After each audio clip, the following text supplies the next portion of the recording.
Good day, everyone. My name is Aishin Igilas, and I'm Section Hacker Grade 12. Today, we'll talk about how Microsoft empower user with a diverse range of tools for data management and analysis. Ano nga ba ito? So as for CS students, alam natin kung paano gano'ng kahirap din i-manage ang isang bagay sa ating pagkukumpuni o paano natin ma-track kung ano ba yung sira ng mga isang computer.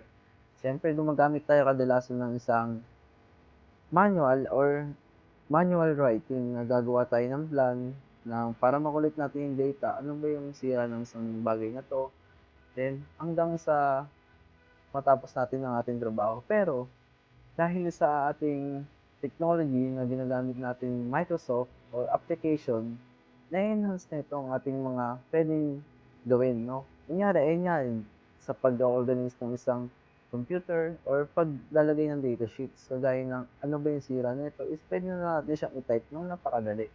Hindi na tayo gagamit pa ng mga ballpen, lapis, hindi na. Kailangan natin ng isang internet and device na mga gamit natin sa ating paggagamitan ng Microsoft. Kagaya ng Excel, ay yung Excel ay isang common na ginagamit natin yung mga CS student, no? Kagaya ko, gumagamit din ako nun.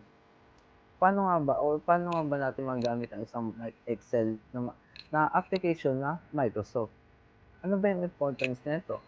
Like, imagine, this is students tayo, no? And gumagawa tayo ng project or maintenance in a computer system service na may task tayo doon, then magagamit natin siya. Like, nagawa tayo ng mga tables doon, ilalagay natin kung ano yung mga specific na pwede natin ilagay doon para titignan na natin doon and easy to access pa siya for everyone na kunyari gusto mo siyang i-share sa malayo, pwede mo siya ma-share kagad and accessible siya kagad, no? Ayun ang mapapadali yung ating ginagawa and at the same time, mabilis natin matap yung status ng ating ginagawa, no? Then, ngayon, and syempre, kung papipiliin ka is anong gagamitin mo, isang manual or isang application na lang na easy access din. Although easy access ng ating manual na pagsusulat is hindi siya pwede magalaw ng from afar na tao. Like, pwede niyang makita or i-send, pero hindi natin siya pwedeng ibigay na access. Like, hindi niya pwedeng i-edit yung mismong ginawa nating table. No?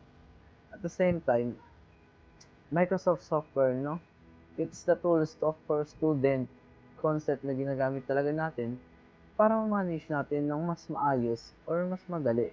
Madalis natin siya mabubura kung may mali ba dyan, no? It is the practical skills that will useful to our as a CS students na talagang magagamit natin. Diba?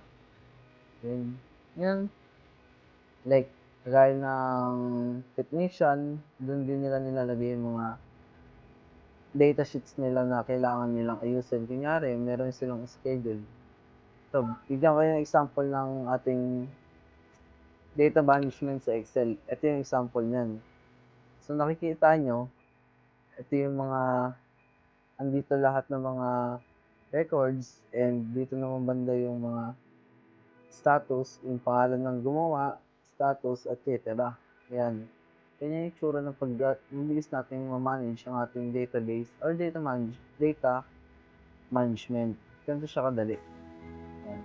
Paggawa ka lang ng table, syempre, kailangan natin gumawa ng email before tayo makagawa ng isang Excel or makapag-edit dito. And that's all. Thank you. I hope you enjoyed this video.